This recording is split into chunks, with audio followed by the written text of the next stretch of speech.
This roster's so good. It's so good. I'm really excited about this roster. I can't hide it anymore. I am. It's another week, and it's more roster news. Some big signings and announcements coming into this week, too. And I would say still some mysteries left. So, you know, there's still plenty of time in the offseason for us to get excited about some other announcements. But week one of Rostermania, or at least officially so, was mostly kind of official confirmation on releases or restricted free agency. Whereas now we had a lot of signings come through afterwards, right? The paperwork finally being done, announcement videos being completed, and teams officially confirming a lot of these new signings. One thing I want to mention before we jump into some of these changes that we'll talk about is it does seem like a lot of teams are pretty intent on making full use of the offseason. So instead of waiting around to figure out their options or maybe go through other paperwork and then kind of fumble the opportunities, a lot of these teams are looking at it and saying, I think, okay, we already knew what we needed. We knew what kind of changes we needed to make. Here's our roster. This is what we're going into the offseason with. Sure, you still have options to change it. Let's say, you know, you go to a couple offseason tournaments, things don't work out. You know, maybe you're like, okay, this isn't working the way we thought it would. Maybe we make one or two more tweaks so that this gives you a little bit more time for that as well, instead of being forced to make changes like after, you know, one or two parts of the 2025 season. And that's very reassuring. And in fact, I'm a little surprised because like a lot of teams have straight up just said, hey, like this is what we're going into 2025 with. And we're going to be focusing on our offseason tournaments already. Like their announcements included that type of statement. So very, very exciting stuff. But let's jump right into it and see what kind of changes have been made from last week coming into this week. By the way, before we move on, the orange bars are basically players that we know are IGLs, or at least were before. They're the ones we're expecting to be the IGLs. So, or at least they have a history of IGLing. Let's put it that way, a strong history of main IGLing. So just wanted to note that. That was a suggestion from the YouTube comments. Really appreciate it. Thank you. And we'll continue to keep that in the discussion. Ignore these extra colors. This is just for me to kind of keep track of what I want to talk about. I guess I could tell you that these blues right next to the team name basically mean that this is the expected lineup to go into 2025, or at least all the like the off-season tournaments, right? It's like officially their starting roster, and we'll see how it changes. Obviously, you know, again, teams are free to change things afterwards as well.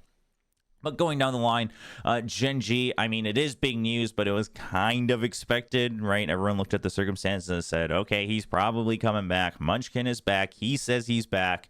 And while he was released, his contract ran out. He was in free agency for 9 hours, and now he's back.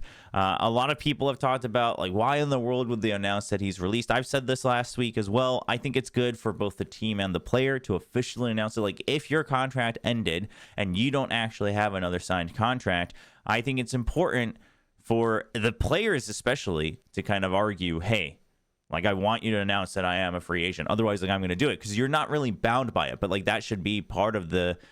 Even if you're mid-negotiation, oftentimes it's not a bad idea to do that, because here's the thing, it's never done until it's done. It's never done until it's inked on both sides and you both have a copy of it. So I think it was probably smart. I mean, who knows what happened during those 9 hours? Maybe GENG was contemplating some of the demands that Munchkin had, or vice versa. It doesn't matter, but what matters is you weren't complete on it when the contract ended. You clearly kind of waited for your contract to end for this to happen, at least one of the sides. So listen, I think it's smart, and I think it's good for the teams to do it, right? It's just a good precedent to set of being like, hey, like, officially not contracted, whether it's 1 hour, 2 hours, 9 hours, or, you know, for the rest of their whole career, doesn't matter. They're not contracted as of this moment. I think it's just a good official way to do things. So, I mean, congratulations on GENG for re-signing Munchkin. I think it's been very apparent that Munchkin was a good IGL for GENG. Yes, did they fail to adapt a little bit at Champions? Sure. I think there's probably a ton of factors that you could look into that. So I don't want to read into that too much, just because overall the year was pretty good.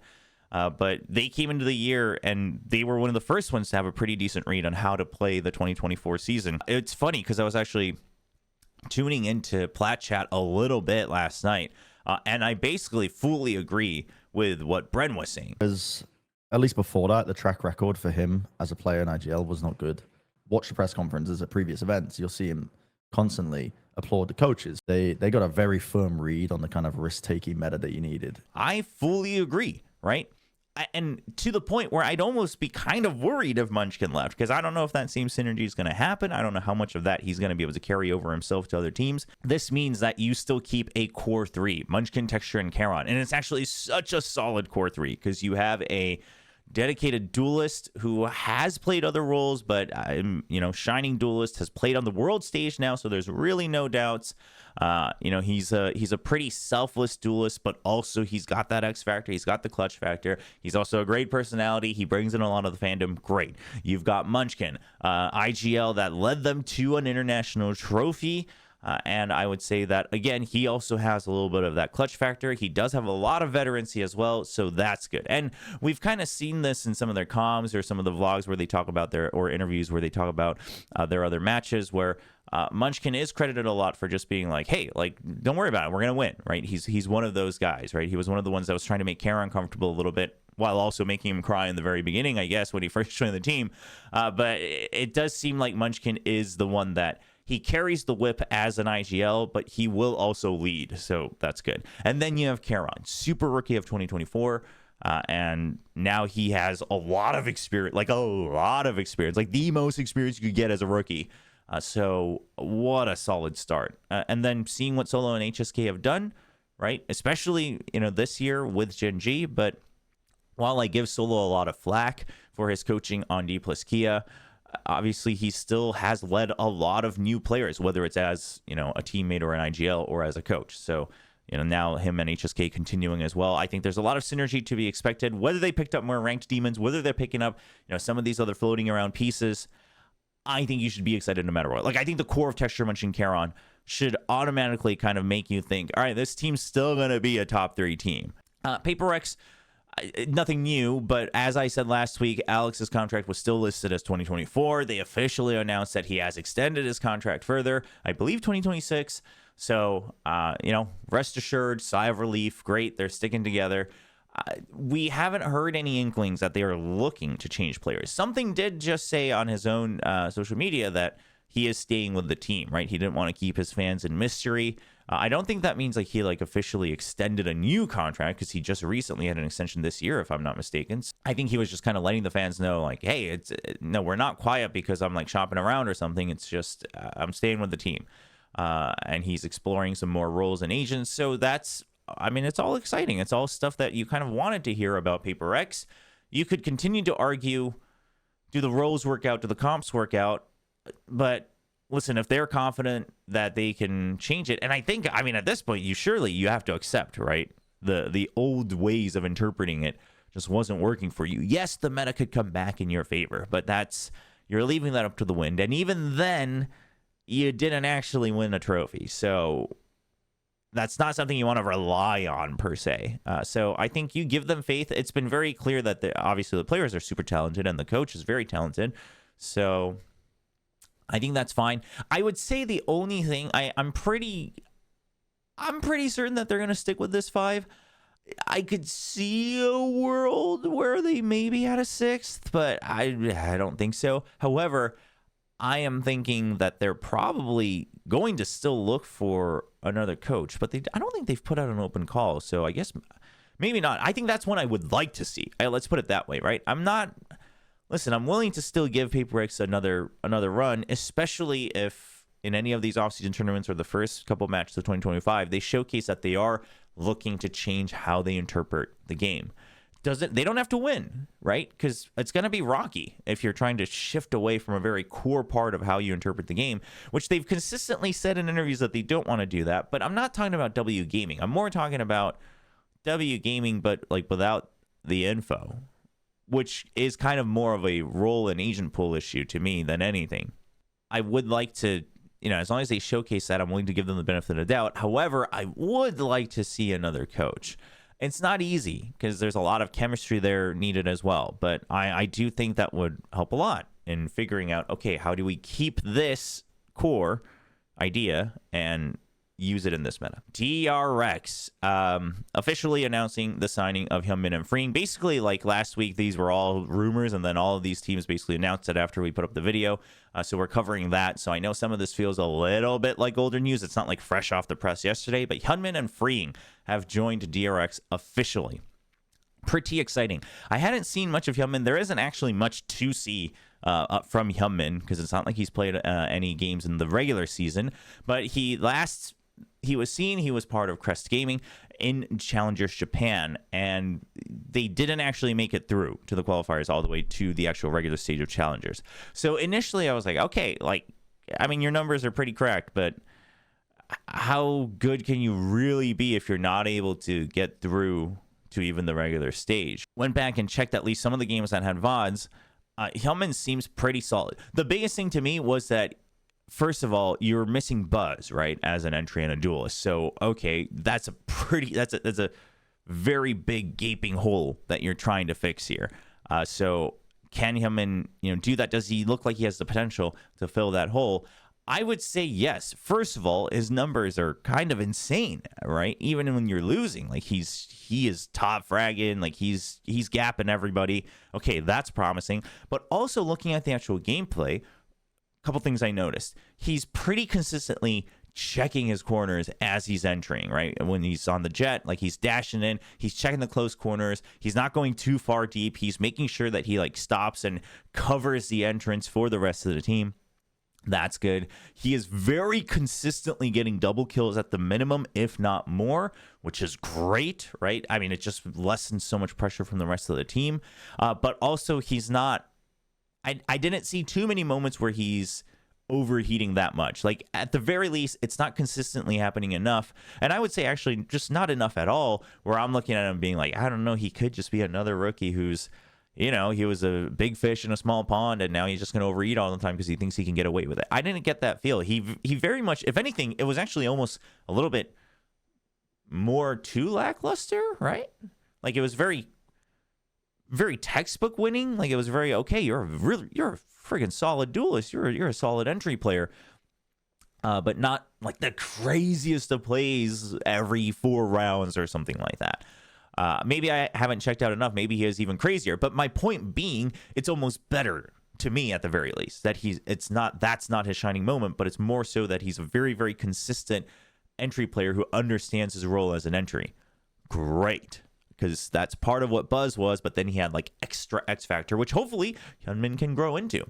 So now I'm on board. I'm on board with the hype about Hyunmin. I've always been on board about Freeing.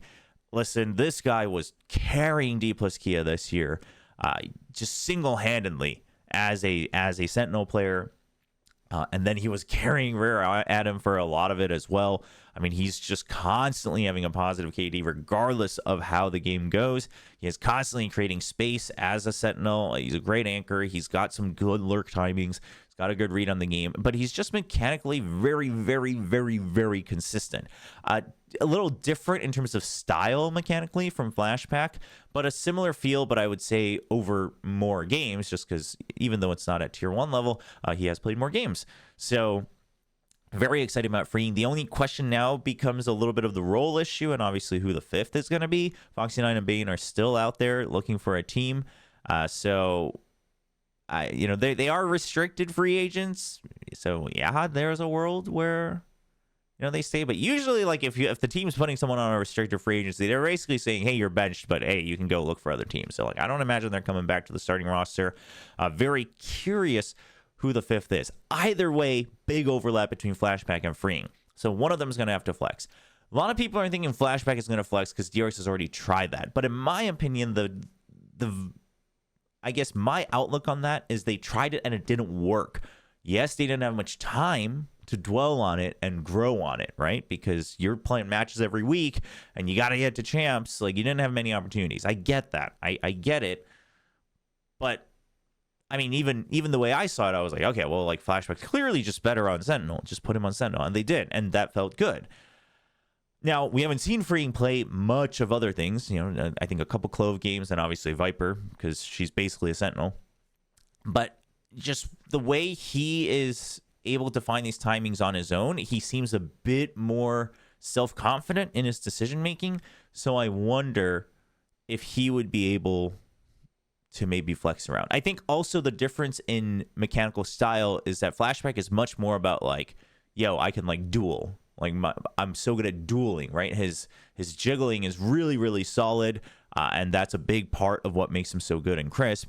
Whereas freeing, I think it's much more about like timing and just overall mechanics being very consistent, which to me lends a little bit more to being able to flex. But listen, I'm fine with either one as long as it works and you have a lot of time in the off season. And maybe you go back and forth on it and see what works. So curious who the fifth is. Honestly, I don't have any big ideas. But basically they are missing like a solid initiator, right? Whether it's Flash, whether it's Info, it doesn't matter. But someone who's out there who is able to basically set the team up for success. Curious who that's going to be. Yes, I mean, the same names that are going to be tossed around for this team is going to be the same as GENG, right? Like Zest is out there. Lakia is obviously out there. There's a couple other options. So we'll have to wait and see. Talon, no news. I mean, there's nothing to talk about, right? So GG. RRQ. We briefly talked about the rumors last week, and they have been officially announced. Kush and Warbirds have joined RRQ. Let's talk about Warbirds first, just because this one I was really excited about when I first heard about the rumors. It all made sense, and then they officially announced it. I'm even more excited. Listen, there's so many things that go right here. First of all, Warbirds and Ewok are clearly very familiar with each other and each other's work. Then you have Warbirds, who is very familiar with the Pacific scene now, because he was coaching out here in VCT Pacific for a year and a half.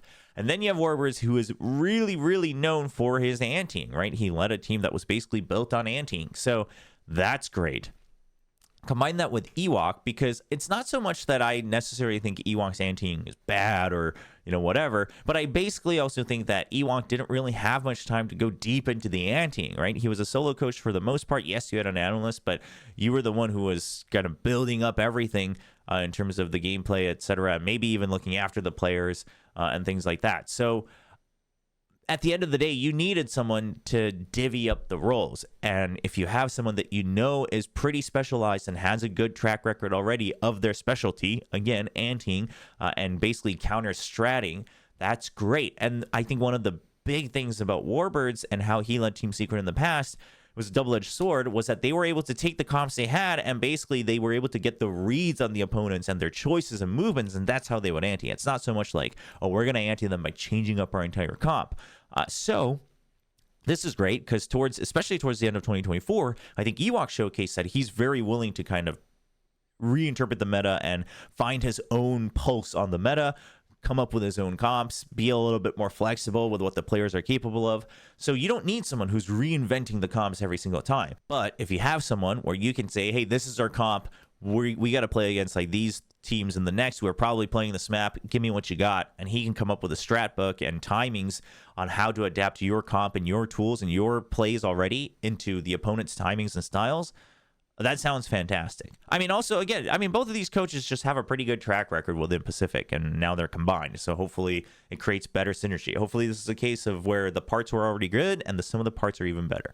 When it comes to Kush, as I said last week, listen, I haven't followed his games too closely. Again, before this video this week, I watched a little bit of the last couple games that Alter Ego played in Challengers Indonesia this year. Really, more than anything, I'm going to trust the people that follow the Indonesian scene, that work in the Indonesian scene, that have always consistently praised Kush. Like, Kush has always been a player that I know has been mentioned time and time again when the Indonesian scene talks about players that they think or would like to see in a higher tier of competition. So I'm gonna have faith in that. I watched again a little bit of it. Seems really solid. I mean, first of all, he's very flexible, right? He can play the Cypher, he can play some of the a lot of the initiators, and the scan initiators more or less. So there's actually a decent amount of overlap between him and Xccurate in terms of flexibility. So that, I think, is actually not a bad thing. It's not that they only play the same 2 agents, but they play the same 4 agents. So that's pretty good, because now you can flex around a little bit depending on the map. Maybe you have better reads as, the Silver or the Gecko on this map, but then you have better reads as a Cypher on this map, and then you can switch back and forth. So that's just a nice little cherry on top to have. But the flexibility, but then having mostly the consistency during that flexibility, I think is great. One thing I don't know about, But I'm hoping and I'm assuming is I have to assume that Kush adds a little bit in terms of the comms as well, just from the way that they're playing. Again, this is I don't know. If somebody knows, do let me know down in the YouTube comments. But if that is true, I think that'd be huge for RRQ. I think that's something that RRQ has always suffered from a little bit, is not having enough strong voices. Obviously, some teams suffer from having too many strong voices. RRQ, I think, is one where they didn't have enough. And while Estrella, mostly, I think his IGLing was good, a lot of it felt pretty big picture and not good enough to be constantly making audibles mid-game. So if Kush can help with that, especially as a scan initiator, that could be huge for this team. But pretty exciting. I'm not going to come here and say, like, RQ suddenly huge. Suddenly now they're, like, absolute top 3 favorite. I know I glaze them a lot coming into 2024, and I don't regret it. But I'm not saying that this is already, like, way better than that, because I think the 2024 roster had some really strong legs. However, I do think it's consistently a step in the right direction and a step in the direction of progress. So that's promising. Team Secret, no news. Moving on. T1. Their roster is complete, or so they say. So they have confirmed Meteor and Buzz to join alongside Sylvan. I don't know how to feel about T1. I don't know how to feel about T1. Like,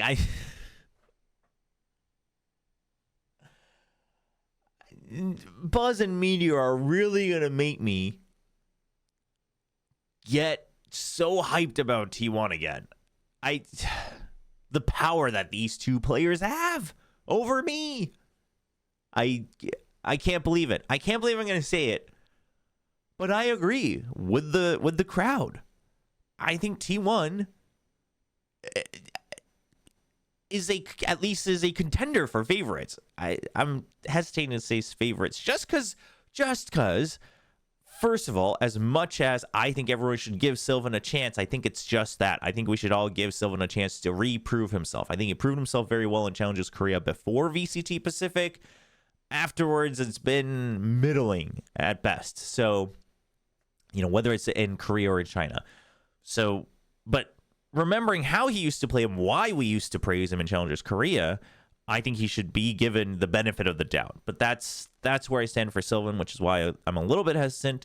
But then there's, again, Stacks IGLing. Like, I'm not convinced. Funny enough, Brendan was saying very similar things on Plat Chat. But I've said this time and time again. I mean, I've been one of the ones that have been pretty outspoken about not having full faith in Stacks' IGLing.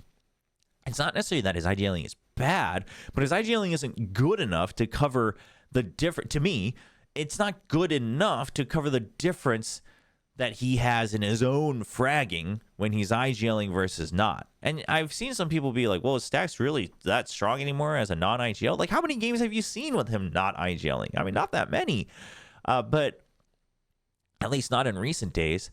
So, but if we think back, I just think he's always looked a lot freer and a lot more proactive in his in-game decision-making when he's not IGLing, which only makes sense. I mean, you're using a big part of your brain IGLing.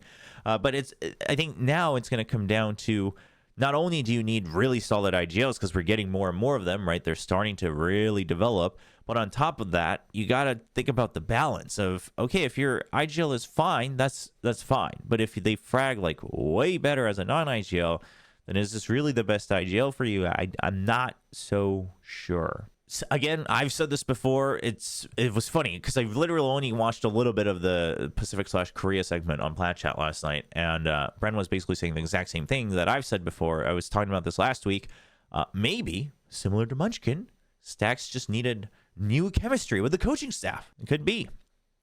Listen, I mean, Autumn, I think a lot of the fans are not happy just because I mean, the results don't speak to it, but I've heard a lot of positive reviews as well from other colleagues, some mixed, but some positive. I think Autumn has a kind of a different outlook, especially compared to a lot of the Korean kind of coaching staff and the older school of Korean coaching talent, or at least leadership.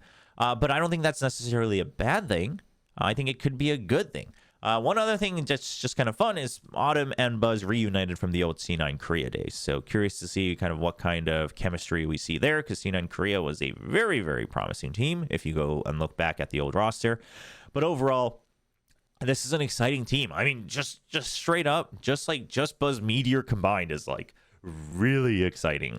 And then you have Izu, who I still have a lot of hope for. And then you have Stacks, who I think is still really worth getting hyped about. I'm just not confident he's like the best IGL in this scenario. But listen, obviously he's got the reputation, he's got the leadership. Then you have Sylvan, who I think is worth, again, kind of having hope for and hype for.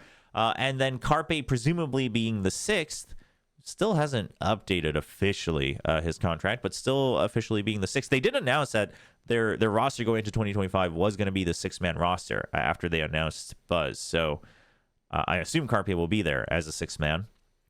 But that means, you've got someone who's mechanically talented to fill in the slot whenever needed. And it does sound like Carpe was pretty good at kind of guiding teammates behind the scenes, like during practices and scrims. So maybe that's the benefit he brings.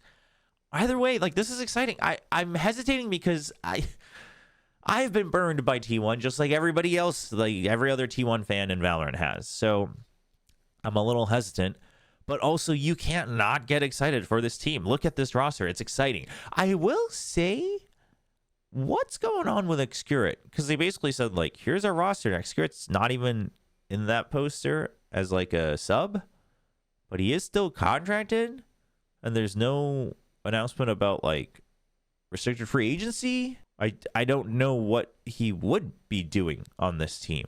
I'm kind of happy to see him stick within the T1 org. I think that could be a win-win, but you got to give him at least some strict role, whether it's, hey, you're on the bench because we think you need more time to cook, but then that gives hope not to him, but also the fan base that, like, okay, we can await a return of Xccurate, whether it's on T1 or on the team.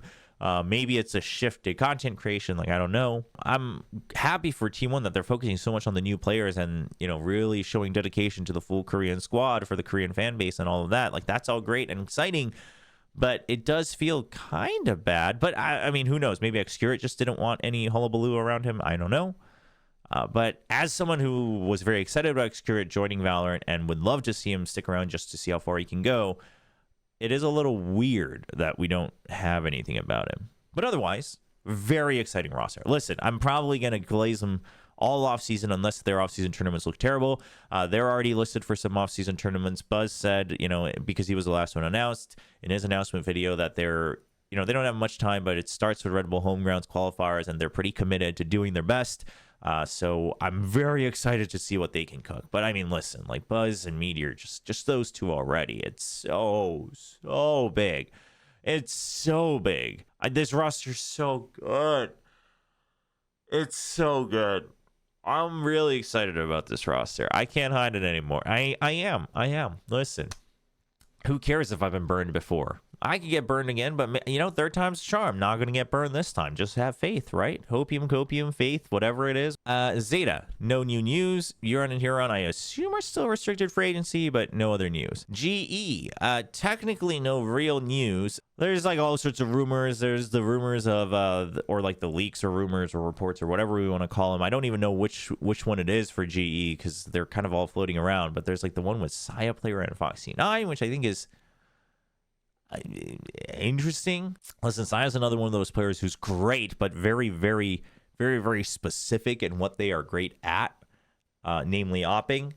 And then Foxy9, I would love to see another team continue to give him more shots, but let's be honest, also, I think there's good reason that DRX basically gave up on that project because they did give him a decent amount of time. So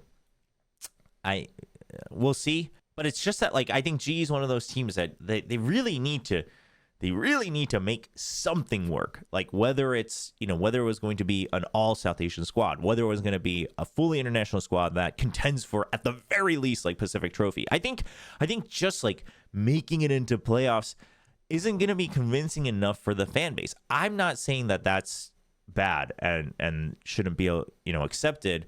Objectively speaking, obviously making playoffs is already a pretty big deal. But I think given where their fandom is and their perspective on the team, because they've tried these kind of odd projects that were leaning heavily to one side or the other, and neither of them worked out. The fan base just needs something, right? Or maybe you're consistently making every playoff, and having a good game, like similar to RQ, even if you get knocked out in the first round of playoffs. Like, I mean, I guess that could be good enough, but it needs to be convincing. Whatever you're doing, it needs to be convincing. The version with Saya and Foxy 9, the rest of it is actually pretty solid. I think that's the version where people were speculating like maybe it wasn't Grumble. Sultan was joining.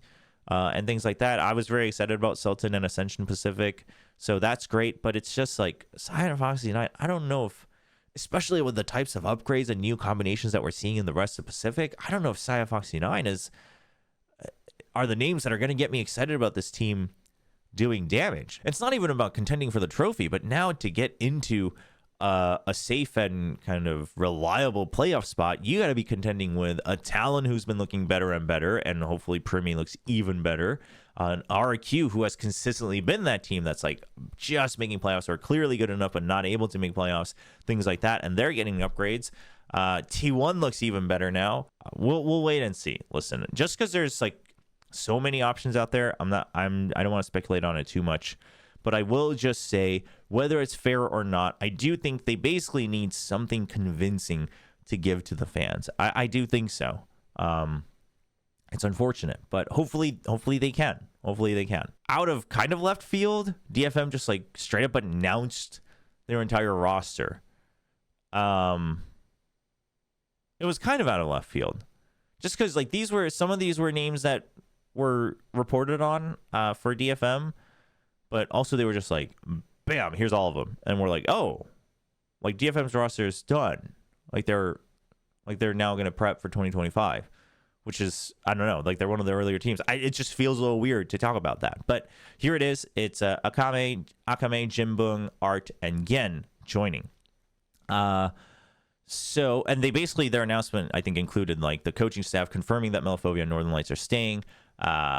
That's Northern Lights and not Northern Lig, because that's cut off. May and Cess are staying as well. And so, I mean, I would say this is pretty exciting, right? Personally, Akame and Jinbung, I think these were two players that, if you had a list of players from Challengers Japan, they would definitely be included on it. Art was actually coaching Sengoku with Jinbung as a player, but now supposedly returning as a player. So I'm not sure how that's going to work out, but then Gen as well. I wonder if it's a matter of Gen is going to be slotting in later, but since he's a rookie, they're having Art like be a playing coach somewhat. I don't know. Maybe he just really wanted to go back as a player. We've seen that happen. So that could be it. But overall, I mean, listen, first of all, just a whole overhaul, which I think is pretty exciting for DFM fans. I think we'll wait and see. I mean, individually, Akame and Jinbung, pretty reliable. But I'll be honest, like Jinbung, a lot of people thought Gwangbung and Jinbung, the brothers, were going to be the next top talent that either Korean or Japanese teams should be picking up. I wasn't that convinced. I think they're solid. I think they're worth picking up. I think they're worth taking a look at, but not like a must-have, right? I mean, I guess the bar is set pretty high thanks to like something in Jemkin and players like that, but you know, I'm not really getting that vibe, but hey, if they can be consistent enough, then we'll see. Also, I am curious kind of maybe what Art's experience coaching Sengoku now brings in as a player, just because I think they did have some good games throughout Challengers Japan. They were one of the teams that were kind of hovering, trying to break through. And then you have Akame, who I think was pretty solid on Reject. Curious about how the roles are going to work out on this team, but we'll wait and see. And then Gen is a complete rookie. So it is exciting. It's exciting that we're going to see new, fresh Japanese talent. Hopefully, it's a positive result. Just looking at this roster, it's not like a, wow, mind blown, DFM suddenly a contender to be top 3, top 4, to maybe go to internationals. I think that's going a little too far. But I do think these are pretty solid signings. Now it comes down to chemistry and leadership. That's how I feel. DFM went out of their way to let Astel go and now only keep Melaphobia and Northern Lights. Is that a direction? Is that a change in direction in the coaching? Whatever it is, if the leadership can work and the chemistry is there, hopefully they look a lot better. The only problem being, again, the playing field is a lot harder every year. So I'm looking at this and do I think DFM is a contender? No, but I mean, GE currently doesn't have a roster, and I think if the chemistry is good, I think they could contend with Boom. I think they could. In fact, if the chemistry is good, I think they might even be able to contend with SPG, because mainly May is so good. If the chemistry is good and he's not always having to just fling himself in there and try to get a triple kill and still have the team lose, they could actually beat SPG, in my opinion. So at that point, I mean, DFM wouldn't be last, which, like, that's the convincing thing DFM needs to show us, is that they're not going to be last every time. So I do think this roster is not built to be last. And then no news for SPG, but basically I think this is probably they're going to stick with the same roster that they had for Ascension, so no surprise there. Maybe they also add a second coach. Hopefully they found some value, whether it's Sungmin or not. Hopefully they saw some value in having that assistance at Ascension, so hopefully they pick someone up. But then Boom Esports, no news yet either on the 5th. I think that announcement's maybe it's going to come out today after I record this video. Who knows? Just on the right side here that I'm covering up a little bit with my camera, it's just, you know, free agents that are out there. Basically, if we list them as released on the main roster, the week after we'll put them here. If they found new teams, they'll be colored green, and eventually we'll just clear that out. But, you know, some of them have landed. Rossi obviously landing on C9. Meteor and Buzz have found new teams within Pacific. But we will have to wait and see where everyone else ends up. Oh, I should probably list Anthem as a... Anthem also has experience IGLing. So, all in all, the big news is GENG still keeping the strong core. That's exciting. T1 looks really exciting. Really, really strong pillars for T1. That's exciting. DRX, I think it's worth getting excited about, but DRX is definitely, I think, now the team that needs to prove more compared to the other two Korean teams. So really, truly, truly, truly a new age for DRX. RRQ, worth getting excited about, and DFM, I mean, worth having hope for. Let's put it that way. Excitement is a little. It's hard to tell fans to be like, well, get excited about not being 12th place. Like that sounds kind of bad. So worth having hope for. But I think the more exciting part is we have quite a few teams. We got 1, 2, 3, 4, 5. I mean, probably Talon and Team Secret sticking with these rosters as well for the most part. Talon, I think, like almost 100%, but Team Secret maybe there's a couple changes. So already half of the league being set, getting ready for off-season tournaments, really being dedicated to building their new roster, like not forming the new roster, but then having it and then building upon it. And I think that's the exciting news. I think that's us seeing teams understanding how to maneuver around this partnership program.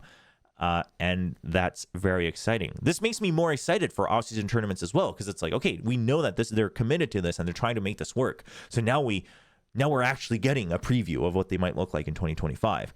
Let me know down in the comments below which of these rosters you're most excited to see, or maybe some remaining signings that you are really, really hoping for. Let me know down there. Of course, if you enjoy these videos, please leave a like as well. And don't forget to subscribe to the channel so you make sure that you know exactly when these videos come up. That's it for this week. Probably more signings coming up for the rest of this week as well. So in next week's update, we should have more news to cover. I'll see you guys then.